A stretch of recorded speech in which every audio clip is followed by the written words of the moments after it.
Atos 4, do versículo 1 ao versículo 22.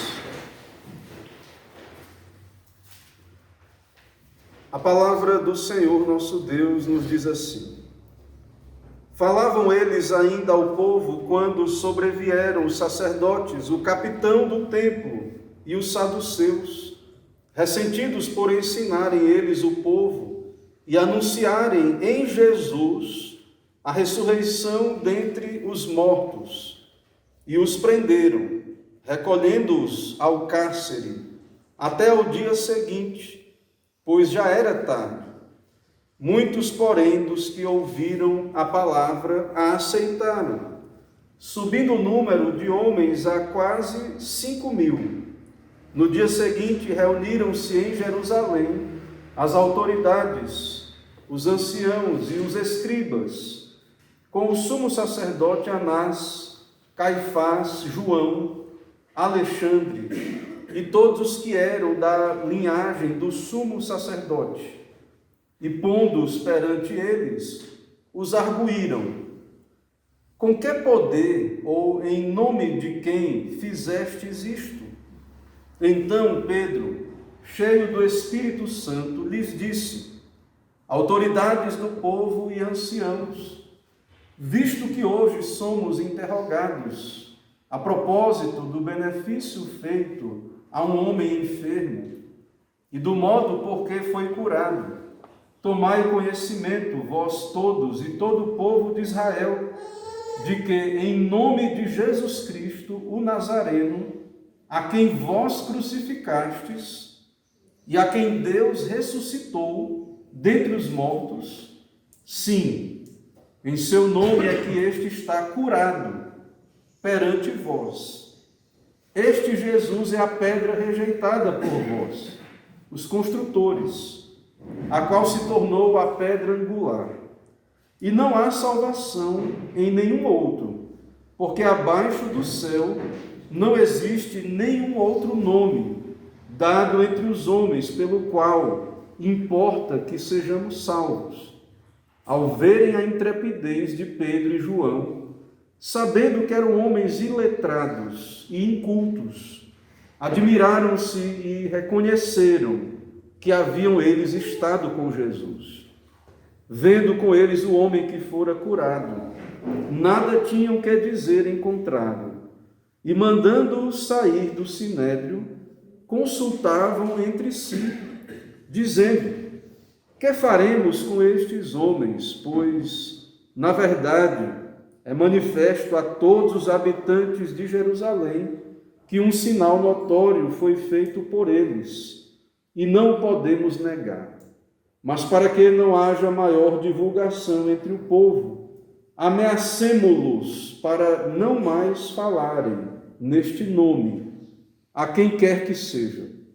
Chamando-os, ordenaram-lhes que absolutamente não falassem, nem ensinassem em o nome de Jesus. Mas Pedro e João lhes responderam: Julgai se é justo diante de Deus ouvir-vos antes a vós outros do que a Deus, pois nós não podemos deixar de falar das coisas que vimos e ouvimos. Depois, ameaçando-os mais ainda, os soltaram, não tendo achado como os castigar por causa do povo, porque todos glorificavam a Deus pelo que acontecera. Ora, tinha mais de 40 anos aquele em quem se operara essa cura milagrosa. Vamos orar. Senhor, nós lemos Tua santa e bendita palavra, inspirada, infalível, inerrante. Queremos pedir a Tua graça nesse momento, a assistência do Teu Espírito Santo, que o Senhor cumpra o Teu propósito para o qual o Senhor enviou a Tua palavra a nós, neste dia especialmente. Te agradecemos por ela e pedimos graça. Assim fala aos nossos corações, cumpre Teus planos nesta tarde, neste dia do Senhor. Ao que pedimos, oramos em nome de Cristo Jesus. Amém. Amém. Meus irmãos, nós observamos no sermão anterior o texto da cura de um coxo que tinha mais de 40 anos. E esse coxo, ele costumava mendigar à porta do templo em Jerusalém. O Senhor nos chama a atenção para algo muito interessante. Nós vamos observar aqui estes eventos que dizem respeito aos apóstolos, mas é muito claro que há uma continuidade nos apóstolos do ministério de Cristo, do que Cristo começou a fazer e a ensinar, e é o próprio Jesus que está operando essas maravilhas, estas curas, e também falando através dos seus apóstolos. E é interessante que o mesmo que aconteceu com Jesus, as autoridades, os líderes, tentavam pegar Jesus em alguma palavra. A mesma situação que aconteceu com Jesus, ela se repete nos apóstolos, na vida dos apóstolos e também sabemos na vida da igreja do Senhor, da igreja fiel a Cristo. No nosso texto, então, irmãos, nós temos aí essa cena em que as autoridades, então, se reúnem para interrogar Pedro e João. Nós temos aí no versículo de número 1, o texto nos diz que eles falavam ainda ao povo, estavam a discursar, a falar ao povo. E sobrevieram, então, os sacerdotes, o capitão do templo e os saduceus. Então, essas autoridades citadas aí, os sacerdotes, eles eram levitas. Como sabemos, desde o Antigo Testamento, havia os sacerdotes, e, por exemplo, João Batista, o pai de João Batista, Zacarias, era um sacerdote que servia no templo. Havia adoração no templo pela manhã, sacrifícios que eram feitos pela manhã, também à tarde. E o capitão da guarda era um sacerdote que cuidava da segurança do templo. Era uma espécie de força policial. Então sobrevieram, à pregação, à cura, sobrevieram ali sacerdotes, o capitão do templo e os saduceus. Que sabemos, os saduceus, uma das seitas judaicas, os saduceus, havia os fariseus, aqui temos no nosso texto citado aí os saduceus. É uma seita incrédula, uma seita judaica, altamente envolvida com a política. Eles eram de descendência sacerdotal, muito poder político, e eles formavam um partido que controlavam o templo. E essa seita dos saduceus negavam doutrinas importantíssimas, que apontavam para o Messias, sobre anjos, demônios, imortalidade e a ressurreição. Então imagine a cena, Pedro, houve a cura, então nós vimos no capítulo anterior a pregação de Pedro, eles estão ali cumprindo o seu ministério, pregando o evangelho, e essas autoridades que eram civis e religiosas se aproximam. E o nosso texto diz então que eles vão interrogar os apóstolos e que estão ressentidos em que os apóstolos ensinassem o povo e anunciassem Jesus. E veja que o texto diz assim, e a ressurreição dos mortos. Porque como eram saduceus, eles não criam na ressurreição. Então, eles não estavam gostando nada disso. Jesus a quem eles crucificaram. Pedro vai dizer que é esse Jesus, o Nazareno, que curou aquele coxo. E então eles estão dizendo, é o Jesus que vocês mataram, que está operando estas coisas. Vocês o rejeitaram, ele morreu, mas ressuscitou, e em nome de Jesus, esse milagre, ele foi operado. E, ou seja, o que é que está querendo dizer com isso? Jesus ressuscitou. Então, eles pregavam Jesus e pregavam a ressurreição, e isso, então, desagradou essas autoridades, e então perceba que há uma multidão ali, e junto a essa multidão, também tem essas autoridades atentas.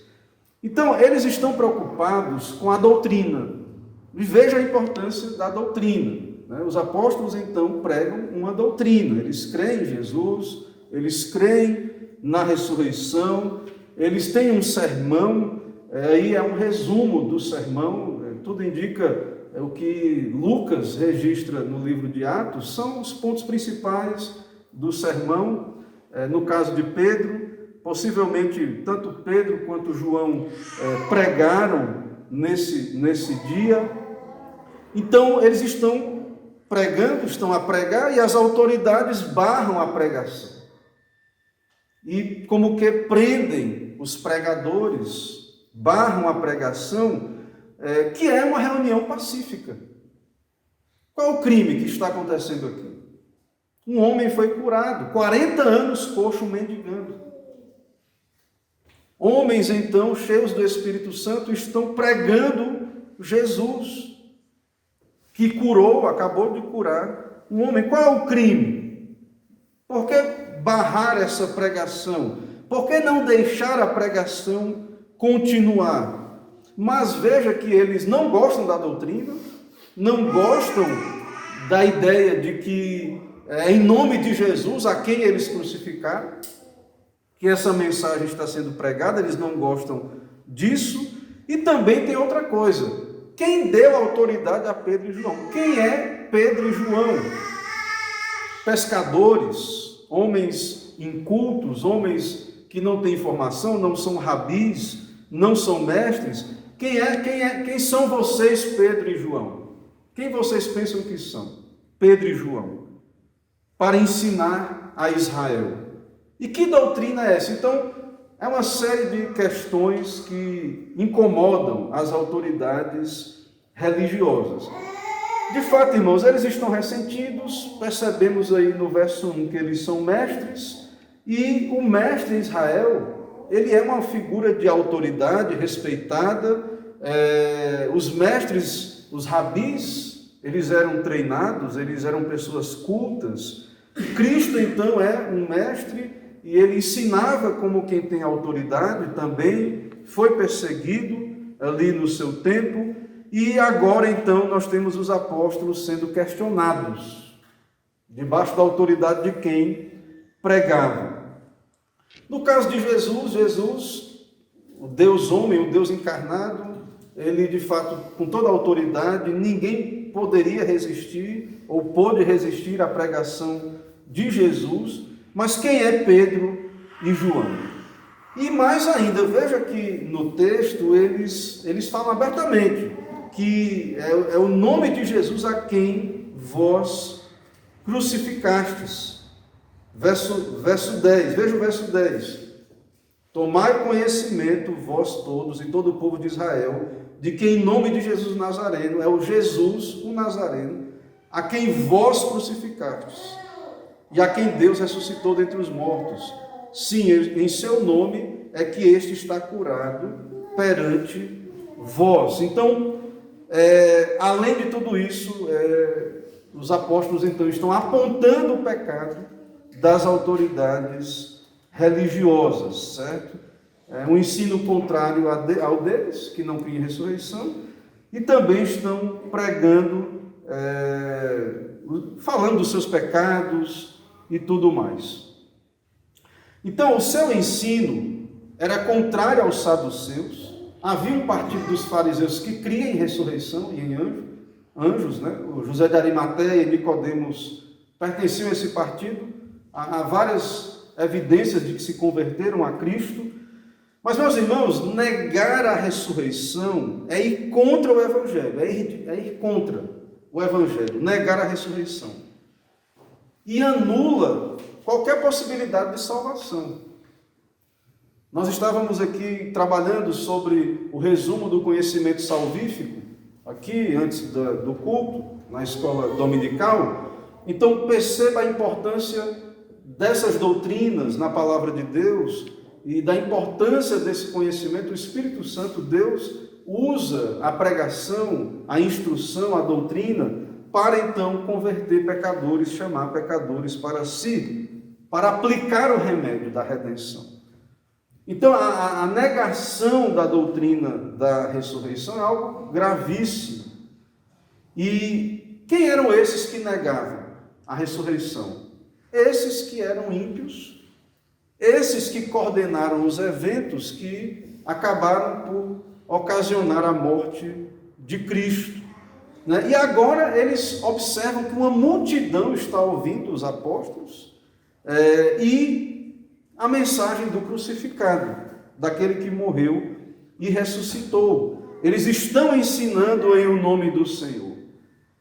Eles estão dizendo, nós estamos aqui, nós cremos na ressurreição. Em primeiro lugar, Jesus ressuscitou. E esse Jesus é que está operando milagres e nós cremos. Nós somos pela graça salvos, iremos ressuscitar no último dia.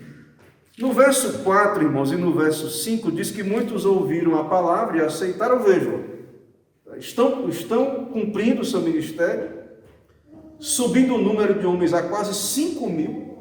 Veja que maravilha que o Senhor está fazendo. E no verso 5 diz, no dia seguinte reuniram-se em Jerusalém as autoridades dos anciãos e os escribas. Na sequência, também no 6, Anás, Caifás, João, Alexandre, todos que eram da linhagem do sumo sacerdote, e pondo-os perante eles, os arguíram. Então, os apóstolos, eles foram presos, no verso 3 diz isso, eles foram presos, verso 3, e os prenderam recolhendo-os ao cárcere. E no verso 5 e 6, eles são chamados a prestar depoimento. E veja que eles foram presos, mas a palavra de Deus não está presa. 5.000 foram agregados ali, como o texto diz, reuniram-se ali, aceitaram a palavra, 5.000 pessoas. Então algo extraordinário está acontecendo. O Senhor está cumprindo a sua agenda. O evangelho deveria ser pregado em Jerusalém, em Samaria e até os confins da terra. E então, mesmo em meio a perseguições, sofrimentos, os apóstolos sendo presos, o Senhor está operando um milagre de conversão. Pessoas estão sendo atraídas ao evangelho. O Espírito Santo está aplicando o remédio aos corações. E como é que isso foi feito, irmão? 5.000 que creram, que aceitaram a palavra. Como é que isso foi feito? Puramente pela pregação do evangelho. Pelo poder de Deus, pela ação do Espírito Santo com a palavra.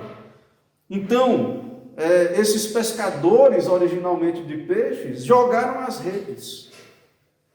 E pela bondade de Deus, eles foram usados para atrair essa grande multidão. Então, 5.000 homens representam uma coisa extraordinária, um número grandioso. Imagine que esses homens fossem chefes de família. Quantas pessoas não foram agregadas à igreja por meio da conversão de 5.000 homens? Talvez 5.000 famílias entrando na igreja em um só dia. Imagine aí, 5.000 pessoas que entram na igreja. Que coisa maravilhosa e que só tem uma explicação. Não é marketing, não é nada humano, é a ação do Espírito Santo com a palavra de Deus. Então, antes ali da perseguição que culminou com a morte de Estevão, deveria haver em torno de 20.000 cristãos em Jerusalém. Isso é extraordinário para tão pouco tempo em que a pregação está acontecendo. No verso 5, como já lemos, eles se reuniram para interrogar os apóstolos.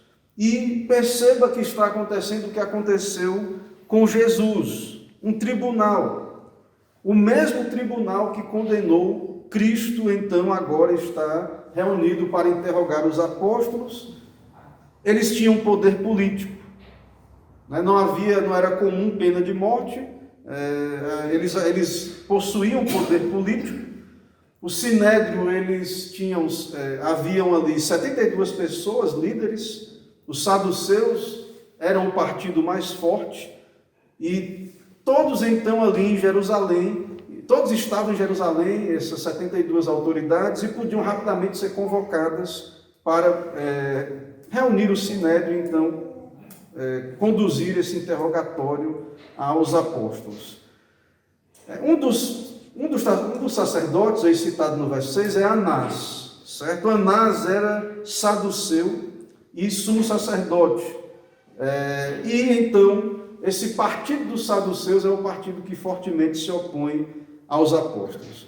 No verso 7, eles começam o seu interrogatório e, pondo-os perante eles, os arguíram: com que poder ou em nome de quem fizestes isto?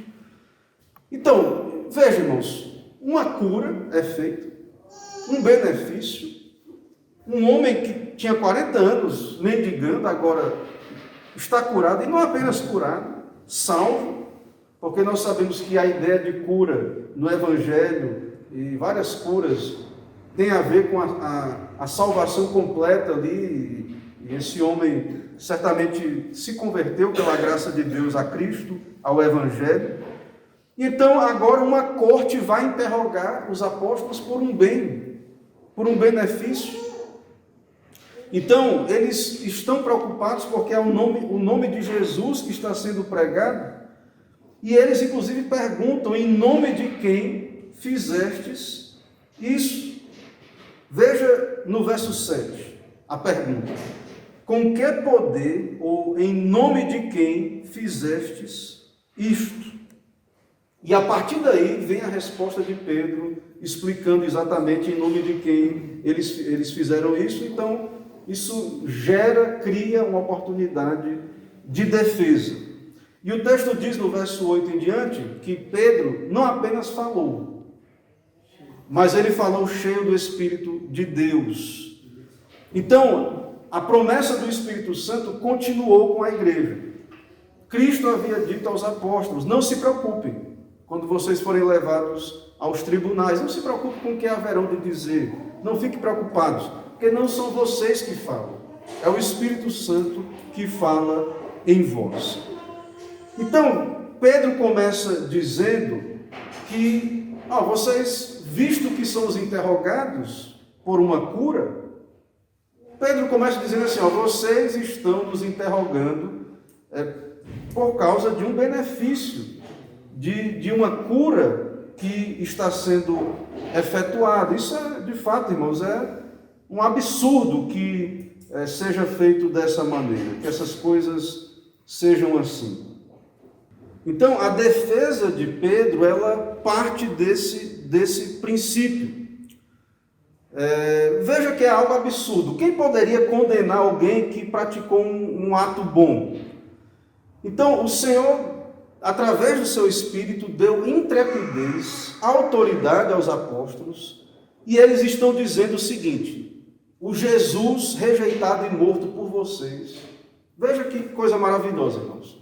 Cristo que vocês rejeitaram e mataram está curando, está operando, é o Salvador, é o mediador, o segundo Adão. E aí você pode dizer assim: mas como pode um homem morto realizar esse milagre? E aí, claro, Deus o ressuscitou. Então, a doutrina, o testemunho da ressurreição está no centro da pregação. Quem é Jesus? Os pactos, como temos visto, que Jesus ele cumpre o pacto na cruz, ele cumpre aquilo que foi prometido no Antigo Testamento, a ressurreição. Então, toda essa doutrina de Cristo, tudo isso está sendo pregado. Tudo isso está no centro da pregação. E a ressurreição de Cristo, ela é um fato e há uma evidência da sua divindade. Ele está operando milagres. O seu sacrifício foi aceito. Pessoas estão sendo salvas, curadas. Então, tudo isso, irmãos, comprova que Jesus é o Filho de Deus, ou seja, ele ressuscitou. Aquilo que ele operou em vida, ele continua operando agora, depois da morte, é claro, mas também da ressurreição. Ele continua operando. No verso 11, Pedro ele cita para aqueles judeus um verso que é aplicado a eles, aos judeus, no verso 11, quando ele diz: este Jesus é a pedra rejeitada por vós, os construtores, a qual se tornou a pedra angular. Então, o rejeitado, o crucificado, ele é o Salvador. Vocês não queriam Deus, vocês não quiseram Cristo, vocês rejeitaram Jesus, mas esse mesmo é o Salvador.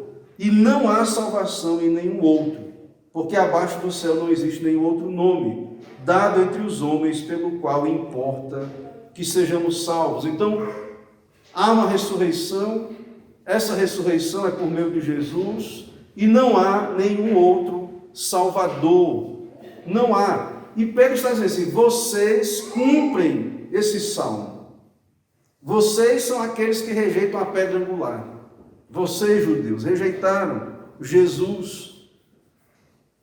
E é claro, sabemos, há outros textos que dizem que por isso o reino seria retirado aos judeus, como igreja visível do Antigo Testamento. Então, o Senhor está edificando a sua igreja. A pedra fundamental é Cristo. A pedra fundamental é este que foi rejeitado pelos homens, mas escolhido por Deus. O apóstolo Pedro, na sua carta, ele também fala sobre isso, em 1 Pedro 2, 4 a 8. Nos incentivando a ir a Cristo, ele diz, 1 Pedro 2, 4 a 8, chegando-vos para ele a pedra que vive, rejeitada assim pelos homens, mas para com Deus eleita e preciosa. Então, o que é rejeitado dos homens, o que os homens rejeitam, os homens naturais rejeitam, é Cristo, no caso, aí citado, é a pedra preciosa. E nós nele também somos feitos pedras vivas. Mas na frente, no verso 6 aí de 2 Pedro 2, ele diz: eis que põe em Sião uma pedra angular, eleita e preciosa. Quem nela crê não será de modo algum envergonhado.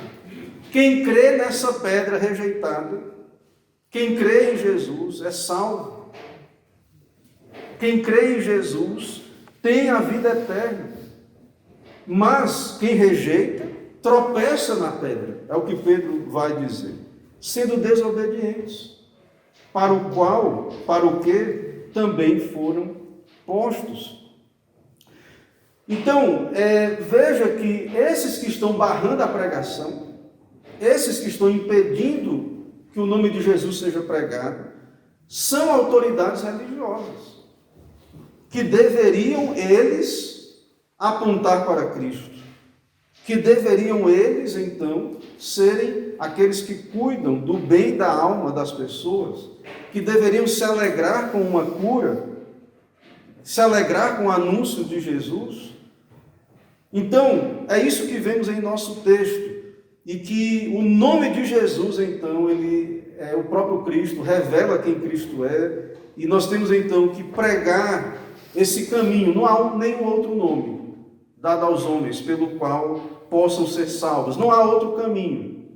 Não há outra pedra angular que será posta. Só há uma pedra angular. Não há outra mensagem. Não há outra ideologia que pode libertar do pecado. Não há salvação em nenhum outro nome. Debaixo do céu não existe nenhum outro nome dado entre os homens pelo qual importa que sejamos salvos. Então, é necessário ouvirmos de Cristo, crermos nele, abraçarmos essa doutrina, porque só nele, através dele, temos o caminho para o Pai. Irmãos, então esse conhecimento é dado a nós por Deus, por revelação.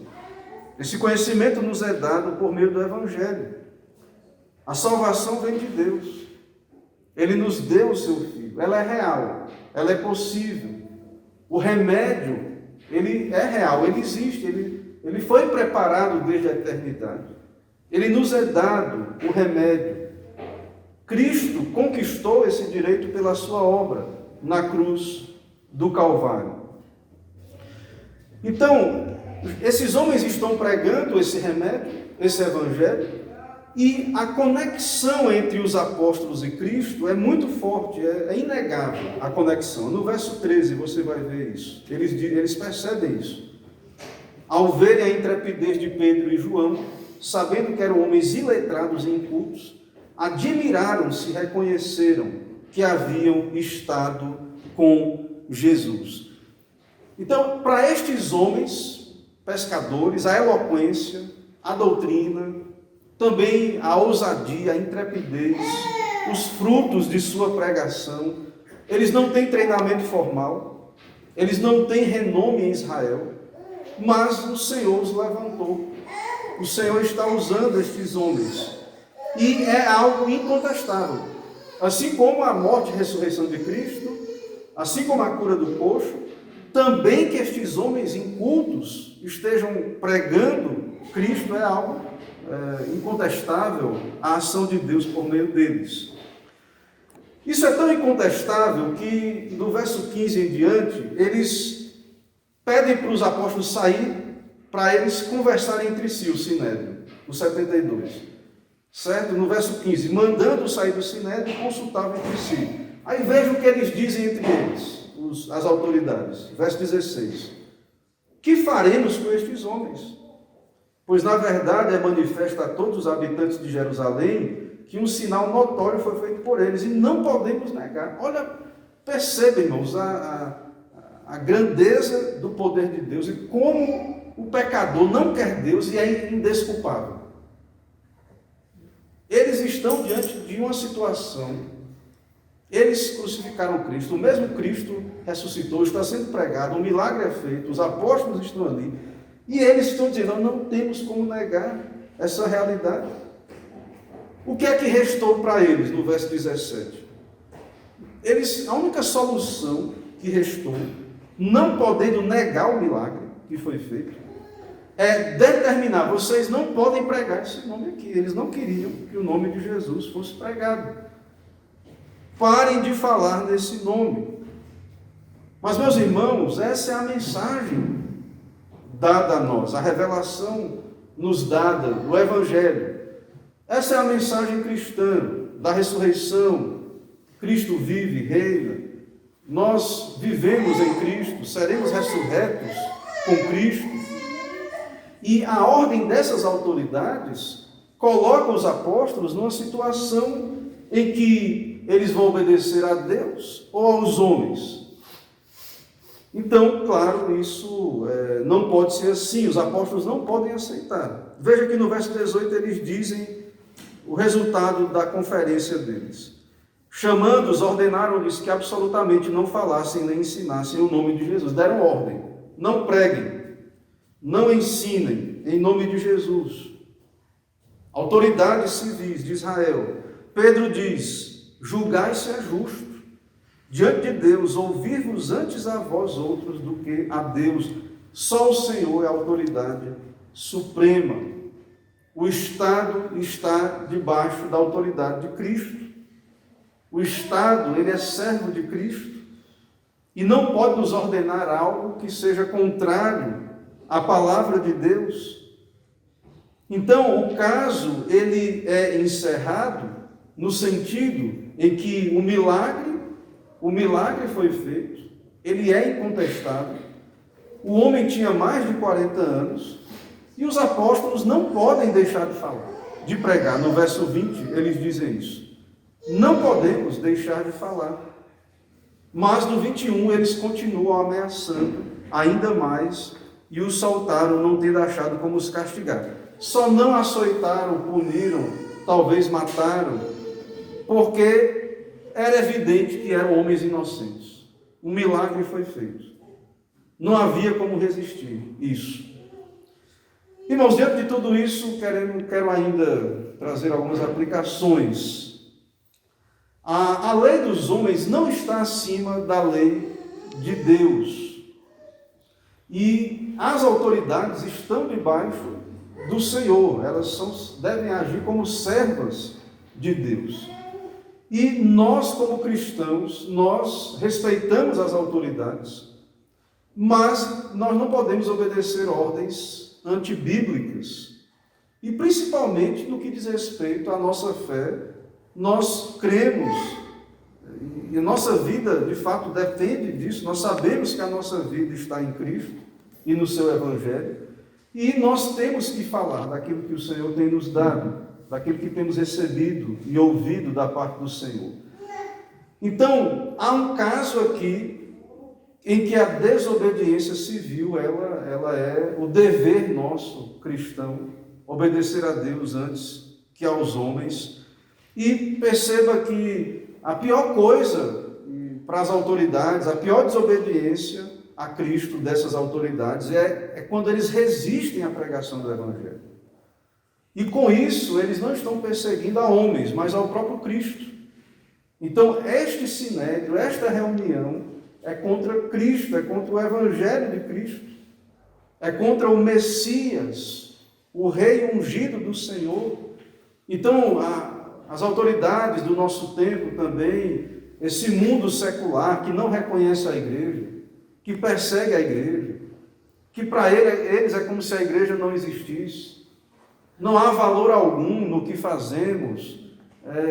Tudo isso, irmãos, é contra Cristo.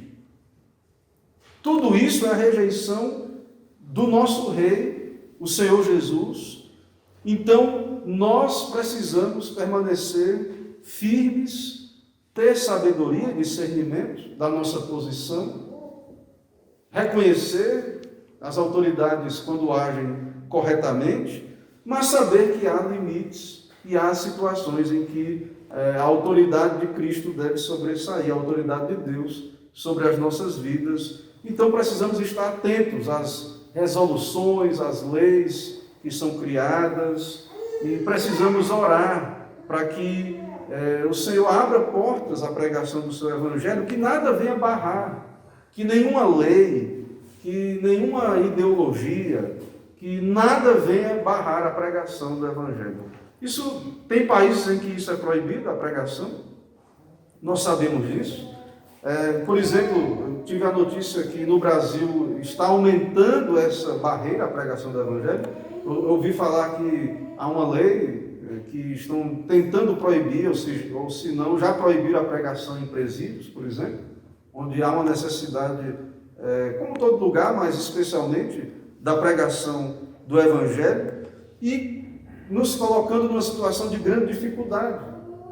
Sem falar, como eu disse, da rejeição da igreja, de desprezar, de não valorizar. Então o Estado, com isso, ele se revela inimigo de Cristo, e muitas vezes também se ressentem de que Cristo é o nosso Rei, Senhor, e querem a nossa lealdade absoluta, e essas coisas não podem ser assim.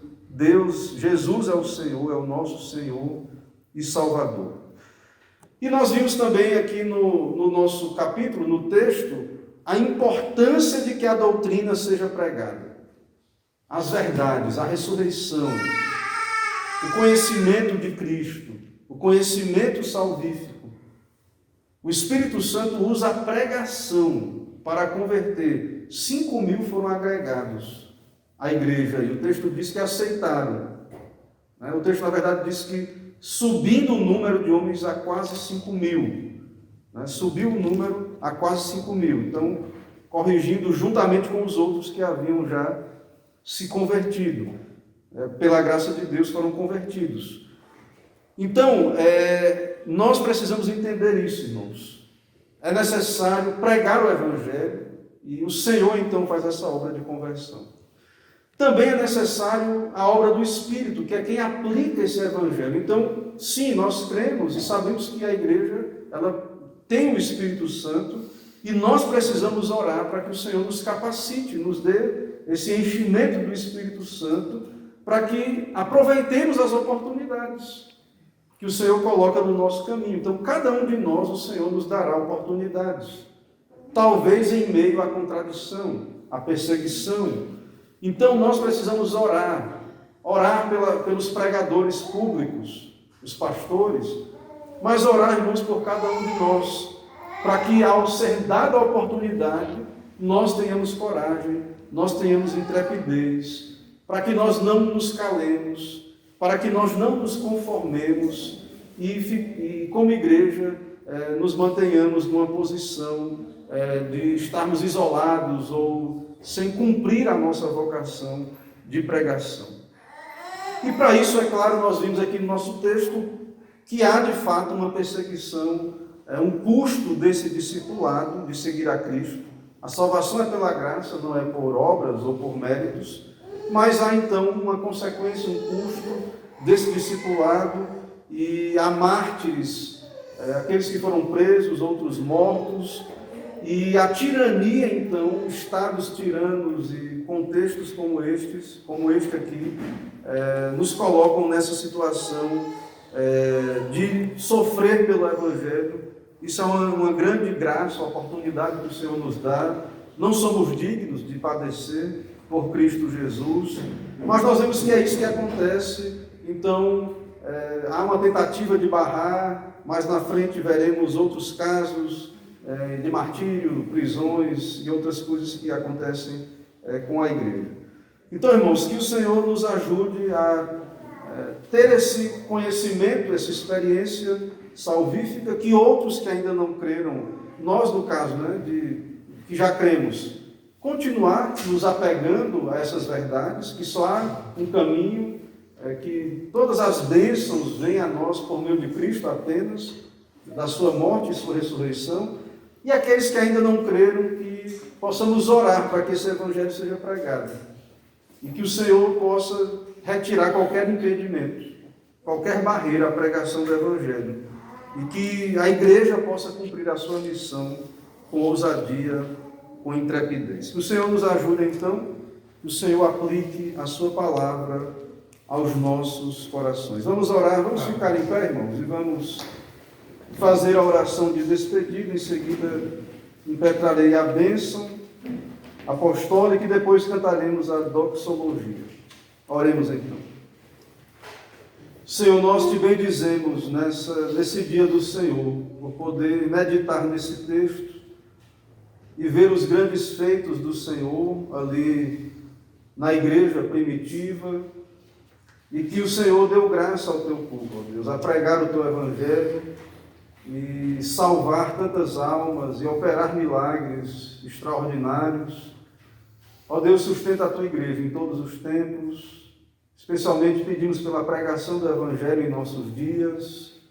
Pedimos, ó Deus, para que o Senhor mesmo venha aplicar esse conhecimento salvador. Que o Senhor venha despertar as consciências, atrair pecadores a Cristo. Ó Deus, quantas almas indiferentes. Sabemos que assim é por serem pecadores perdidos e depravados. Mas o Senhor pode produzir ocasião na tua providência, para que eles venham ouvir a pregação, ou até mesmo abrir portas para que nós comuniquemos a eles o Evangelho. Pedimos que o Senhor governe todas estas coisas e pedimos também que o Senhor retire qualquer barreira ao Evangelho, ao conhecimento, barreira em nossa mente, se houver, porventura. Se há alguma barreira na mente de alguém que tenha ouvido o Evangelho, peça ao Senhor que o teu Espírito possa iluminar a sua mente, o seu coração, conduzindo a Cristo, que venha se arrepender e crer e ir aos pés da cruz de Cristo. Assim pedimos, abençoa a nossa época, o nosso tempo com o conhecimento de Cristo, e que seja um conhecimento experimental, que vidas venham se converter. E aqueles que não se converterem, sabemos que também é importante pregarmos o Evangelho, e que eles serão indesculpáveis no teu grande dia.